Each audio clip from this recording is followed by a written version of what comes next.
Com ja quasi estan tots els gegats posats en fileres i cadascú en el seu lloc. Els grups de grallers ja s'estan també entrenant, cada un fent les seves rotllanes, com es pot anar veient. I encara per això hi ha algú que està esmorzant, els que han arribat amb més retard, degut a la gran cua de cotxes que hi ha per la carretera. Calella, en Jordi Tarines, que després d'haver-nos fet esperar una bona estona, perquè tothom anava despistant, l'hem pogut enganxar. Jordi, quan això dels gegants de Calella, s'estava comentant per aquí mentre esmorzàvem que a Vilassar, no sé quin lloc, doncs hi ha 300 i pico de parelles, o 50 i pico de parelles de gegants. I Calella era els llocs on hi havia menys, i ens han comentat que era perquè vosaltres tampoc no sortiu gaire, no sortiu gaire. A què és degut això? No, bueno, no que sortíssim massa d'això. Nosaltres sortim bastantes vegades, moltes vegades anem a tornar a visita, moltes vegades venim a tornar a visita. O sigui, llavors passa algun temps que no tenim cap sortida. Llavors per això a vegades sortim poc també. Però sortiu poc perquè us costa molt anar cap als pobles o perquè no sou prou gent o què és el que passa? No, costa pobles a vegades, una mica de gent, però quasi sempre que podem anem a tots els puestos. O sigui que això no és veritat, no? No, sempre que podem, quan ens criden, doncs anem cap allà sense cap mania. Els rumors que corrien eren dolents, Sí, no, això no passa per res, per res. De proposada, ja que mencioneu amb altres trobades i així, totes estan ben organitzades com aquí o aquest any hi ha hagut una mica de retard per un nou trànsit? Sí, bueno, quasi bé, totes les trobades quasi bé es pot dir que funcionen igual. O sigui, a les colles se'ls dona una hora de trobada per arribar al poble, llavors es munten els gegants, els deixen com aquí, i llavors esmorza. També hi ha esmorzar? Sí, també. Bueno, això cada trobada, l'entitat que organitza, ja fa esmorzar per les colles geganteres que ve. Llavors tothom, com ja ho veus, tothom ja abans de començar a llançar, ja començar a calentar, per començar a agafar forces per començar a ballar. Ara ja es comença a veure una mica més d'ambient. Sí, ara ja es comença. Perquè a l'hora que estava prevista estava això molt mort, Sí, bueno, s'ha fet totes les hores que l'any passat també, les mateixes hores. El que passa que hi ha una miqueta menys de gent.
Estan iniciant la seva actuació a la plaça de la Constitució el grup de gegants de l'Arboç.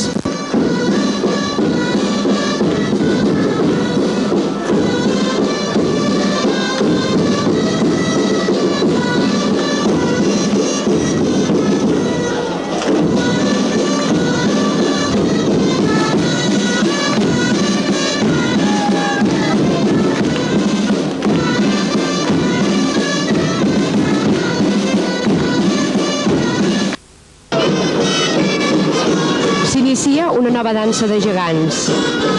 En aquest cas són els de la Ràpita.